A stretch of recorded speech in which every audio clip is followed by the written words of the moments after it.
This is a super impromptu little mini drawing, kind of a little mini drawing class. Now I'm just doing this as a test. The lighting is really bad. I understand that. I'm going to get a really kind of cool setup in here so that I can do a little course on drawing. And this is really actually for people who have never drawn before, especially. I'm sorry, I'm distorting myself to look up at the camera, and I look like a small person. But nonetheless, drawing. I'm just going to kind of let this be a flow of consciousness here. So if I become boring, don't hesitate to just turn me off and go turn on some a lot better. But basically what I'm going to do is I'm going to take this with the attitude that you've never really drawn before. This is what inspired me when I was a little kid. I was always getting into mischief, a very inquisitive little boy. And so to shut me up, basically, my mom and anyone else who had me supervised would just hand me a big pile of paper and a pencil and crayons and that kind of stuff. And I'd draw, and I'd draw, and I'd draw, and I'd draw. And I'd tell stories. I'd draw my things I wanted, toys, my relatives, just about anything. Drawing is something that you can do anywhere, first of all. And once you get the principles of it, it just becomes like anything else, storytelling sort of language. And there's little tricks. They talk about talent, and yeah, an artist is talented just like a musician or a singer. But there's also a lot of little tricks you can learn that even if you've never drawn before or have had the opportunity, which I've had people come to me and talk to me about before and say, I always wanted to draw, I've always wanted to paint, but my mom, when I was a kid, told me, you can't be an artist and make a living, which is partly true, but we won't talk about that. Anyway, so I'm going to just start with a series of little thoughts. And then later on, I'm going to put them together, maybe into a series of little lessons. But if you just kind of pay attention to this and keep your mind open, you might learn something. You might find yourself doodling and really having a great time with it. So here we go. One of the first things you'll notice about someone who can draw, and again, this is my first little YouTube live feed here, so I don't know if they're going to shut me down because of my mouth and other things, or if this ends at a certain point or what. But again, this is like a little test. We'll see what happens. So drawing. One of the little illusions that anyone who's not drawn before, or even done a little bit, when they see a person draw and it looks like something on paper that they're amazed by or amused by because it has a sense of reality, a sense of volume, is that what you start to do as an artist is you think of this, and I've got kind of just a regular board. I know there's a glare up here and everything. Again, we'll get better. You think of a piece of paper or this white canvas as an artist as this, I think of it as this box full of fog, that there really isn't a surface to it. There really is just a bunch of fog in there.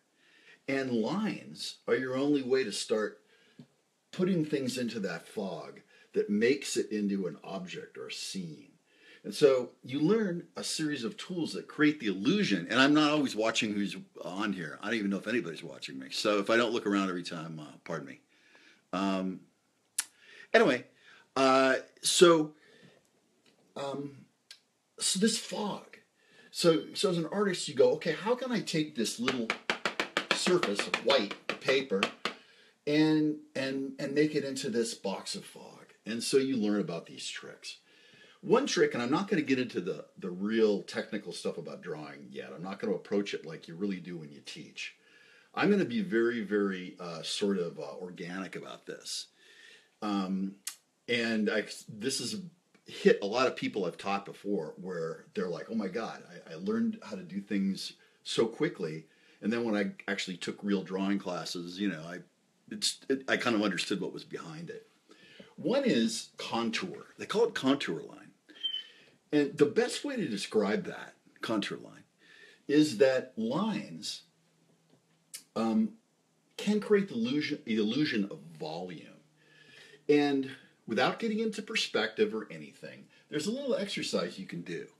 And that is, you can do this thing where you pretend like there is just, you make these little strokes. It's just kind of zigzag strokes like this.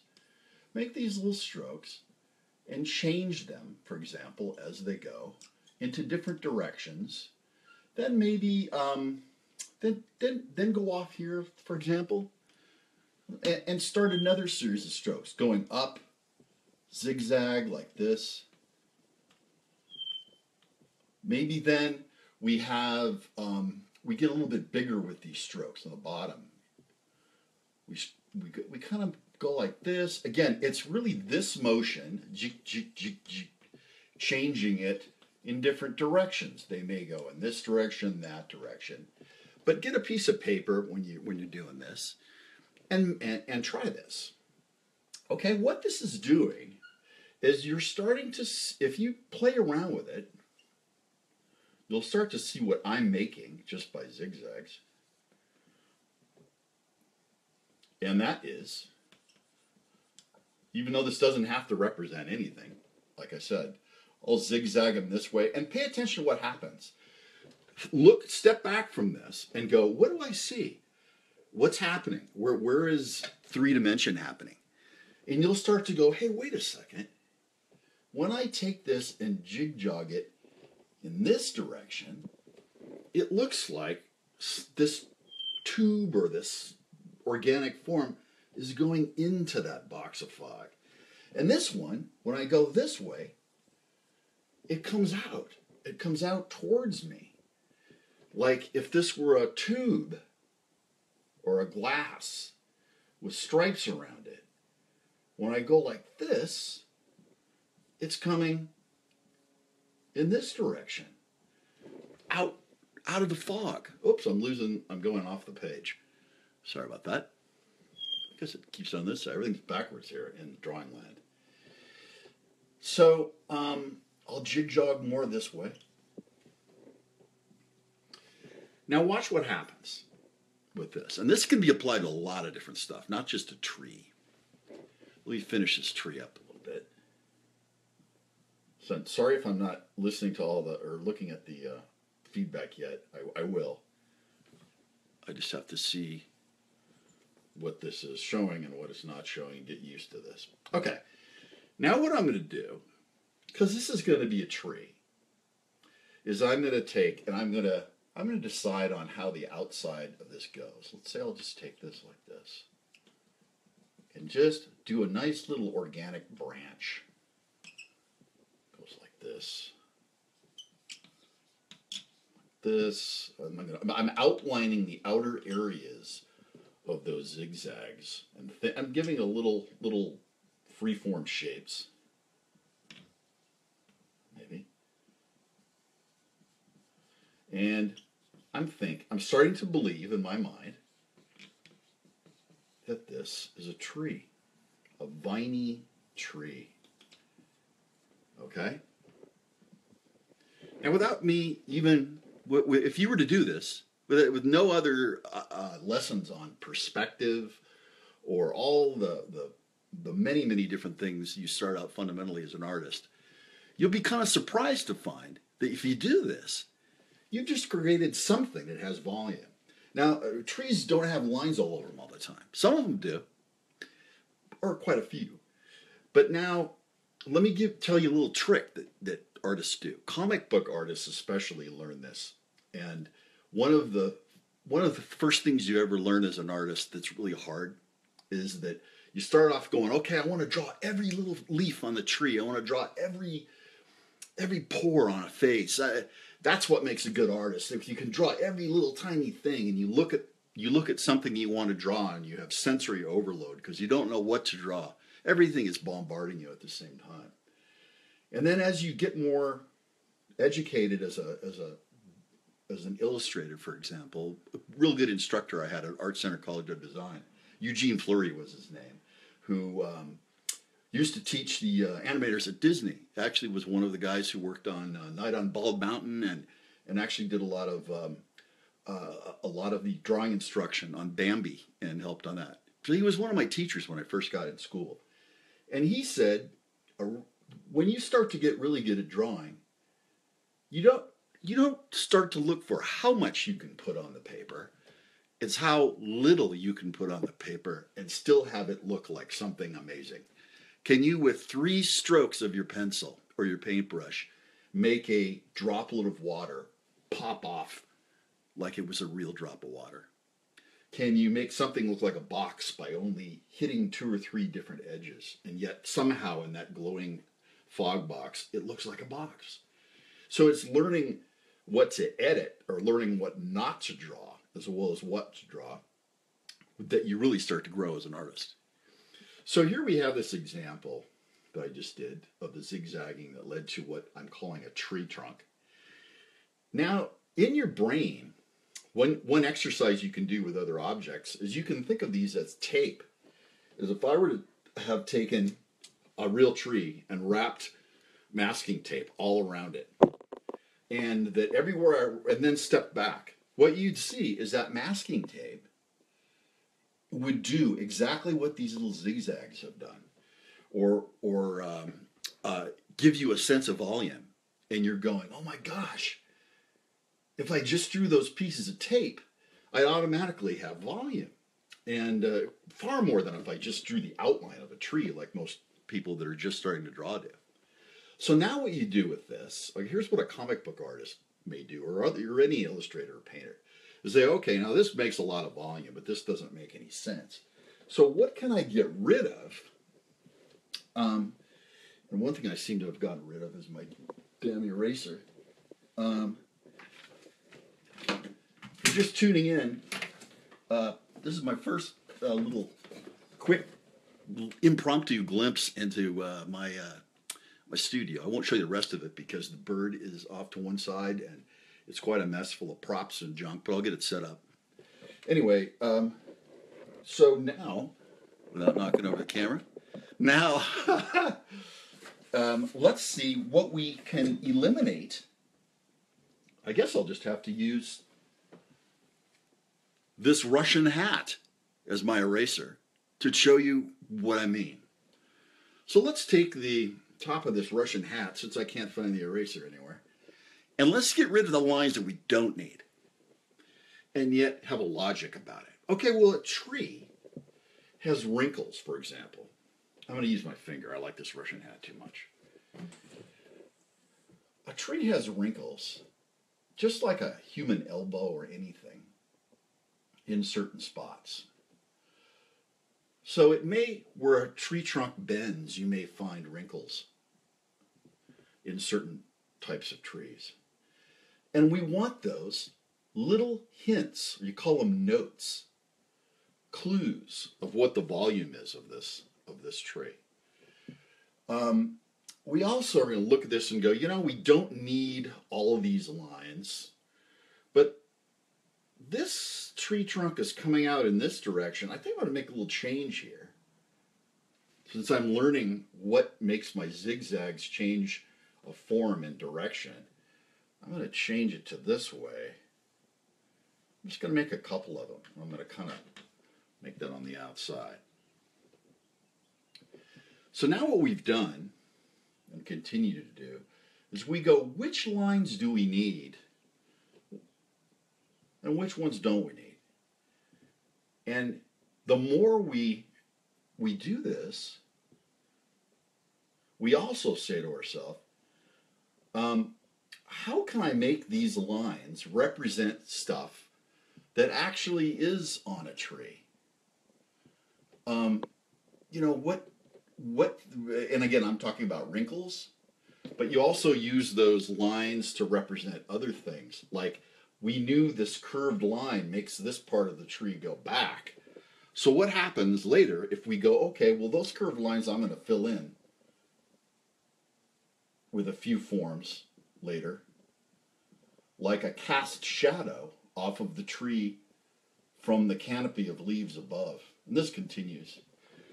But you start to go, wow, I just used the information I learned with the zigzagging to say, I want to turn this form, and I'm going to, sometimes you can make it up, but sometimes you see it.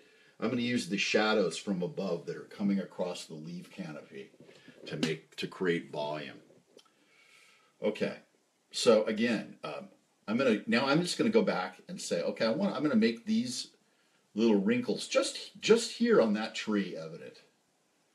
And I'm going to make this knuckle kind of thing coming out of this part of the tree and a few wrinkles evident.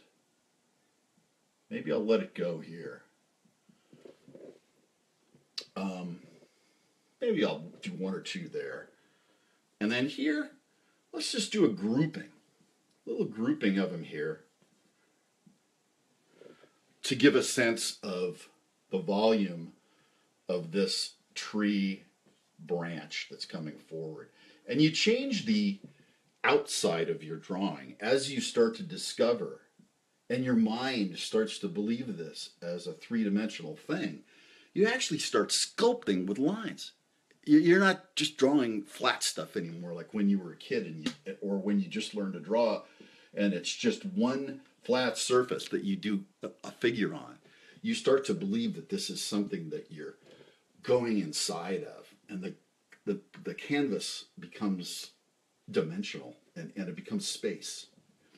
Okay, so we'll keep going with this tree a little bit. Again, this is just with a crappy pen, erasable pen, and so I mean it's probably the worst possible thing you can draw with. It makes it about as difficult as you can get, but it demonstrates the principle of what I'm talking about.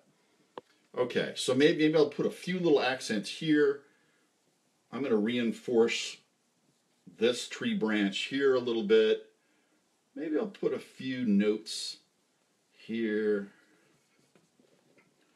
and send this little branch back a little bit with a little shadow that's got that curve on it, so it puts it back into space. This is a real crude tree just to demonstrate the principle. Okay? So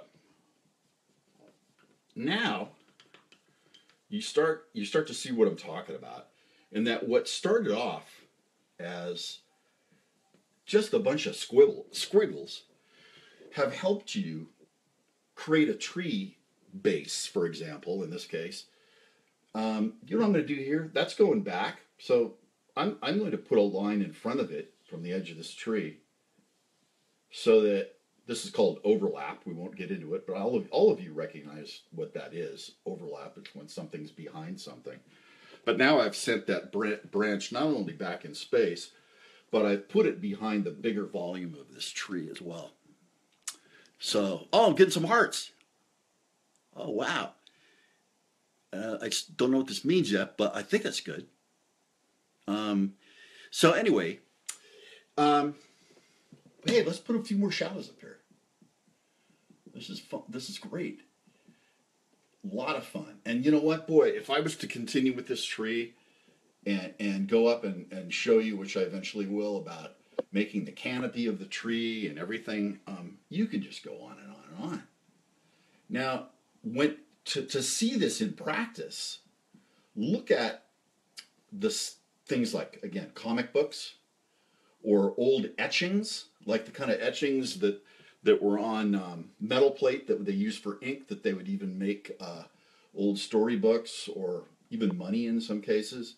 You'll see little notes, little lines that describe a form, and yet you probably would never have understood how you begin thinking about that until you do what I did in the beginning. So, again, kind of a goofy tree, just wacky tree. We could do much better if we were actually really trying to do something cool. But all it started with was a bunch of zigzags. And again, we can do that with a lot of stuff. The other thing I want to say about the wrapping tape around stuff kind of a thing, you can do that with anything. Let's say, for example, we were making, you can start by sketching the lighter part of something if you're confident enough in it. Like, let's say we wanted to think about an idol. Let's say kind of an old idol that was in a forest somewhere, and it was out in the middle of the jungle waters, just like Jungle Cruise. Maybe, kind of.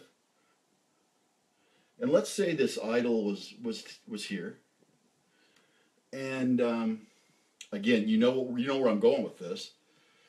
That those things always have roots and stuff all over them.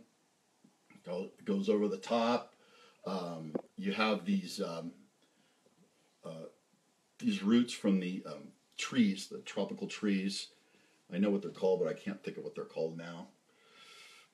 Anyway, so again, when you're first learning to draw, and I'm trying to go real fast on this and draw while I'm very distorted in my position here.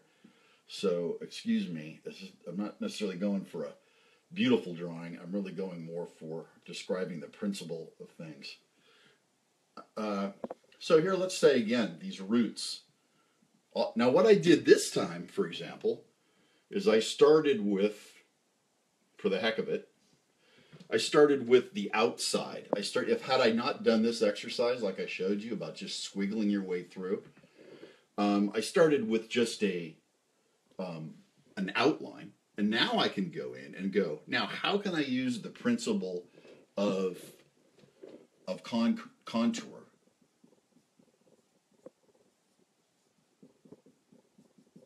On this. Now what you can do, and you'll notice in a lot of animated drawings, if you ever look at old animation drawings at any place, especially comic books, especially studios, the old Disney studios, you'll often see those weird blue lines underneath where the artist was trying to figure out what the form was, or keep Mickey's eyes in line, things like that. Well, same thing here. So now let's say contour. God, these things are so terrible, so excuse this, but the contour principle here goes that you can go, okay, so now I'm going to make this, I'm going to do the same thing I did before, but I'm going to do less lines. I'm just going to do a few here, and I know I want the tree branches, or the vines, to come forward here. I'm going to do a little bit lighter line here. I'm going to make it go back, then come forward again here. Am I still on the thing? Maybe this one here. I keep the lines kind of a few little notes instead of every single line. A few little curves in this direction. Again, you'll notice, and you just be intuitive about it. Don't try to think too much about why. Just look at the glowing fog square that I'm calling this piece of paper, and try to understand why going this way makes us go back in space, as opposed to going this way with your curves of your accents, and why that actually makes it look like, I'm using these little direction arrows, why it makes it look like it's coming forward. I'm sorry, but it goes like this, ends up coming forward. If you're going like this, these end up going backwards. Okay, so now, then you can do this with this sort of thing. You can go, okay, hey, this is where the cracks are. On the nose, for example, this is contour line. They kind of disappear behind the back of the nose and start again. Then the cracks maybe on the forehead here, and that just kind of goes all the way across here and curves away like that. And then we have this lip, this little curl in the lip. So you see how the crack curls through the lip here, kind of comes back up again. And actually, you may have to draw it 2 or 3 times with a light pencil and say, okay, bam, I'm curving right at the very edge. Just like I'm curving on the very edge of this branch. to make that form curve away. Then maybe there's one more here that goes around, I don't know, and curves back like this. Then you have the same contour lines, the tape. Remember, think of it as tape that's going over the form that goes in this direction. Okay, it goes over the forehead, drops back over the eye, comes out over the cheekbone, maybe. Now, what these cracks represent are the blocks of stone. If you really look at one of these, they're made up of a block of stone. They're not just one thing. And all the way down, boop, around that corner. They disappear under the chin, come on back down through the neck, maybe. Okay, so look what's happening. You're not thinking anymore, like when you first started to draw, that this is just flat board. You're starting to understand how you can do these little tricks and these little principles that actually add dimension to something to make it three-dimensional right away. And we could keep going with this. We could keep going. Or like I said, you could start with a really light blue pencil and do every single line on this thing to say, okay, I want it to curve back. I want it to curve back here, then come forward. And you can just change your pen direction real quick like this. This way, coming out like this. You can get real messy with it, with your underdrawing. Call it an underdrawing. It's like underwear for a drawing, for an artist. And then, if you were doing this with blue pencils, say, the reason they used to use those blue pencils was that the artist could do all this stuff, all this figuring out, all this crap underneath, and then take his regular pencil and go in and do what I did here and edit and only take the lines they want and say, hey, I just want this line on the knuckle of that vine curving around. I'm not going to draw any of those lines in there. And then I'm going to draw only those lines here.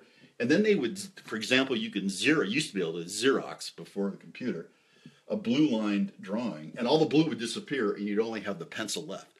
And then you have this beautiful drawing that looks like you just instantly, did all this without having to do all the thinking of all this zigzagging and different stuff like that. So anyway, once you understand some of these principles, the thing is, you see them in nature, first of all, but you have to also make a decision. You don't draw everything you see.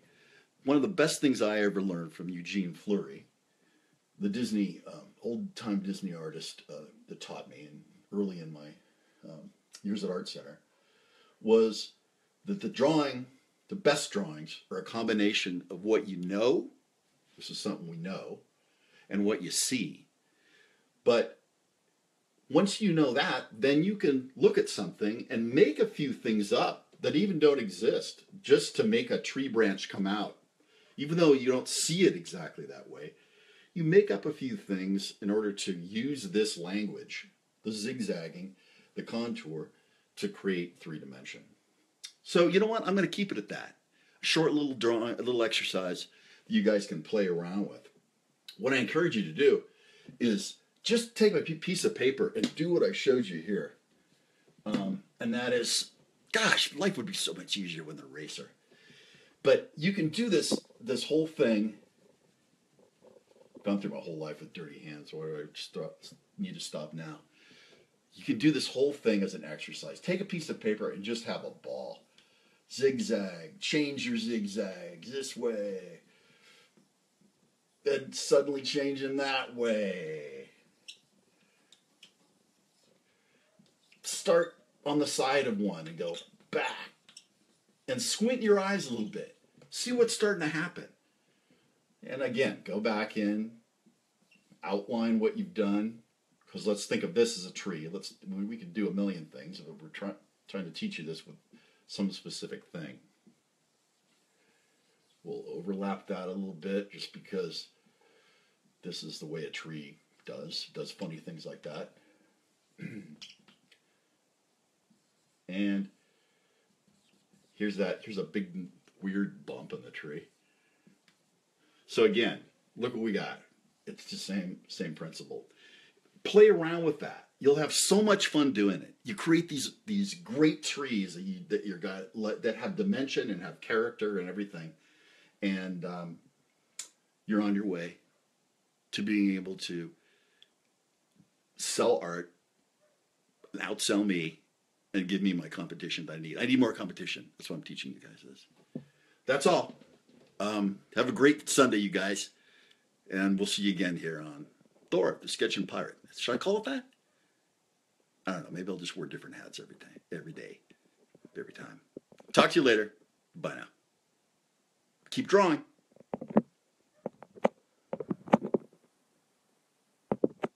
I'm pretending to freeze because I can't shut off the damn